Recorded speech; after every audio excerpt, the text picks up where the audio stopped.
welcome back to my video. My name is Shijebere Nwachukwu, and this is my channel on YouTube or wherever you're watching me. Okay, so today I'm going to be discussing a very sensitive topic which many people have been asking questions about, and that is on the issue of seizure of passports and personal documents on arrival to work for an employer in Oman. Okay, now before I delve into that, if you're yet to subscribe to this channel, please check the subscribe button, hit on it, and tap on the notification button so you can get notified anytime I post a new video.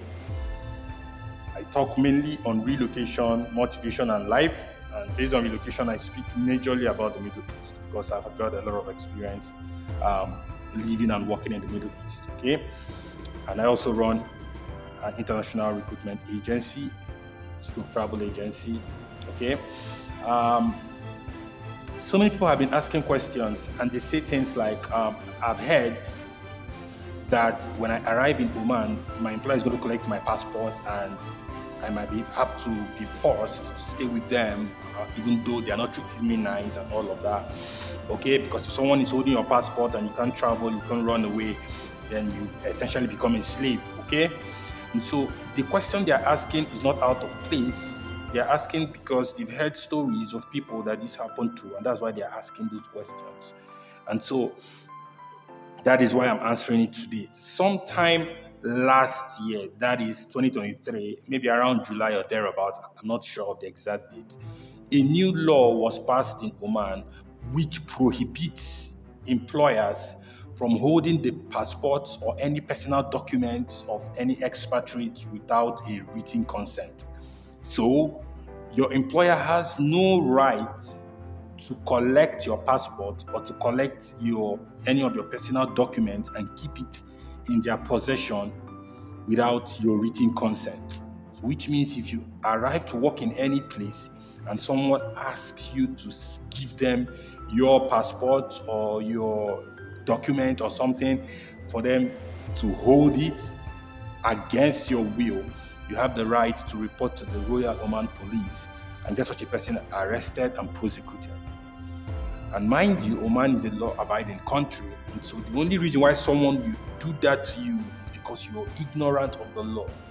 The moment they know you are aware of this law and that you could easily report them, whether the person is a citizen or an expatriate that you're working for, such a person is not going to want to get on the wrong side of the law in Oman. The law is strictly enforced in these countries, and so you are encouraged to speak up either to your embassy or to the Royal Oman Police or whichever, or to the labor court. Find a place to make a formal report that your employer has collected against your wish and held onto your passport or your residence permit or any of your personal documents without your written consent.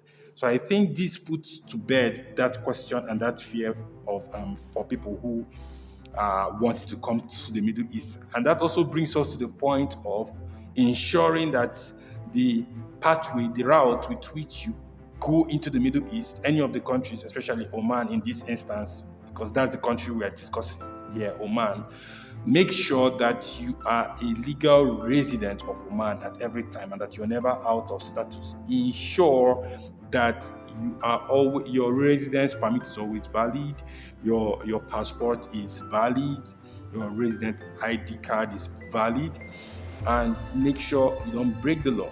Nobody has the right to hold your document. But if you come in illegally, if you get into Oman illegally, then you have already put yourself in that position where you can be exploited by the employers, exploited by anybody at all. And you will not be able to go report, because if you do so, you will also be in jail. So therefore, if you are traveling to Oman, ensure you get a job, ensure you have a job, ensure you are legally resident in the country at all times, and know your rights and report to the police if anybody tries to violate your personal human rights or whatever it is. Okay, and so the implication is not to fight with your employer, but if they choose to break the law and collect or seize your personal documents, the law permits you to report them and have your documents retrieved, and the person will face the consequences of breaking the law. Okay? So if that was your fear before for relocating to Oman to take up a job opportunity or something, I think that has been put to rest. So cheers, and see you guys in the next video. Don't forget to subscribe immediately, and don't forget to hit on the notification button so you are notified anytime we post a video. I run a personal consultation session for people interested and who can pay the fees. You can check on the link in the comment section to find out how to schedule a meeting or book such a one-on-one meeting with me. If you're thinking of coming to the Middle East, I keep getting that message, can I call you? Can I do this? Can I do that? I'm sorry, I'm very busy kind of, so I can't really take all of those calls. And those who really want to call me or who really want to have that one-on-one conversation can pay for it. And by so doing, I know you're serious enough and that you really need it. And so I can invest my time and effort in responding to you and in holding the conversation. Okay? So thank you guys, and see you in my next video. Bye-bye.